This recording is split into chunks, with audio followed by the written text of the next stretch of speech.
அஸ்ஸலாமு அலைக்கும். எல்லாரும் எப்படி இருக்கீங்க? நல்லா இருக்கீங்களா? நாங்கள் இங்கே சூப்பராக இருக்கோம். இன்றைக்கி ஒரு ப்ளவுஸ் தைக்க வந்திருக்கு. அதுதான் இது. அளவு ப்ளவுஸு ஒரு 2 ப்ளவுஸ் துணி வந்திருக்கு. ஒன்று லைட் கலர், ஒன்று டார்க் கலர். நான் ஃபஸ்ட்டு டார்க் கலர் தான் எடுத்திருக்கேன். இதை நம்ம தைச்சி கொடுத்துருவோம் அப்படின்னுட்டு. பேப்பரில் ஆல்ரெடி இந்த ப்ளவுஸ் நான் கட்டிங் போட்டு வச்சுட்டேன். எப்பயுமே ஃபஸ்ட்டு நம்ம பேப்பர் கட்டிங் போட்டு வச்சுக்கிட்டு அதுக்கப்புறம் அந்த பேப்பரை வச்சு துணியில் வரைஞ்சி வெட்டுறது தான் நல்லது. நம்ம மிஸ்டேக் பண்ணாலும் திருத்திக்கலாம்.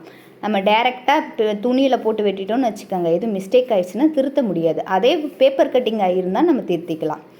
அதனால தான் நான் பேப்பர் கட்டிங் போட்டு வச்சிட்டேன். இப்போ இதுக்கு ஒரு நூல் எடுக்கணும். நூலும் ரொம்பவே இம்பார்ட்டன்ங்க தையலில்.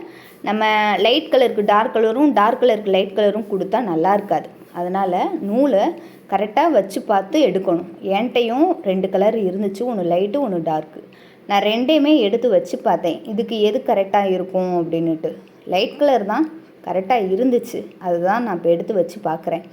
ஒரு தடவைக்கு 3-4 தடவை வச்சு பார்த்தேங்க. அப்போ இதுதான் கரெக்டாக இருந்துச்சு. அது டார்க் கலர் நல்லா இல்லை, அதனால் லைட் கலர் எடுத்தாச்சு. இனி இதை நம்ம என்ன பண்ணணும் அப்படின்னா, துணியை மடித்து போட்டு வெட்ட வேண்டியதான். வெட்டிட்டு நம்ம தைக்கணும்.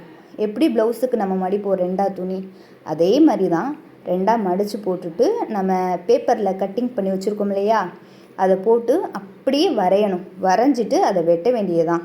நம்ம கரெக்டாக அளவு மட்டும் கரெக்டாக இருந்துச்சுன்னா ப்ளவுஸு பர்ஃபெக்டாக வரும்.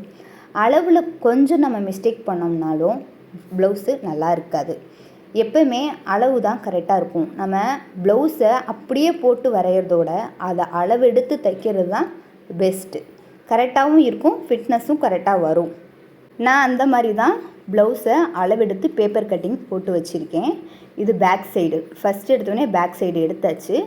அடுத்து முன்னாடி எடுக்கிறது நம்ம கிராஸ் கட்டிங் தான் போடணும். அதே மாதிரி கிராஸாக போட்டாச்சு, துணியை போட்டு வரைஞ்சாச்சு. ஏன் கிராஸாக போடுறோம் அப்படின்னா, அப்போ தான் அது இழுக்கும்போது அப்படி லப்பர் மாதிரி இழுத்து பார்த்து நம்ம கிராஸாக போட்டு வெட்டணும்.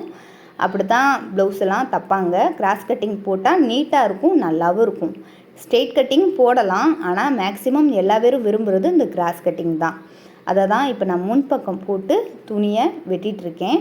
கரெக்டாக அந்த வளைவுலாம் கரெக்டாக கொண்டு வந்துட்டோம்னே பார்க்க ப்ளவுஸ் அழகாக இருக்கும். இப்போ வெட்டியாச்சு. வெட்டி முடிச்சுட்டு இதை தைக்கணும். அதே மாதிரி பட்டி சேர்த்து எப்பவுமே நான் வெட்ட மாட்டேன். ஃபஸ்ட்டு பேக் சைடும் முன் சைடு இது 2யும் ஃபஸ்ட்டு தைச்சி முடிச்சுட்டு அதுக்கப்புறம் அளவெடுத்து தான் பட்டி எடுப்பேன். அப்படி பண்ணும்போது கரெக்டாக இருக்கும். அப்படி இல்லை அப்படின்னா பட்டி சரியாக இருக்காது. பட்டி சரியாக இல்லை அப்படின்னா ப்ளவுஸ் நல்லா இருக்காது. அதான் நான் ஃபஸ்ட்டு இப்போ பேக் சைடும் முன் சைடும் ப்ளவுஸு வெட்டியாச்சு. நீ அடுத்து தைக்க வேண்டியதான்.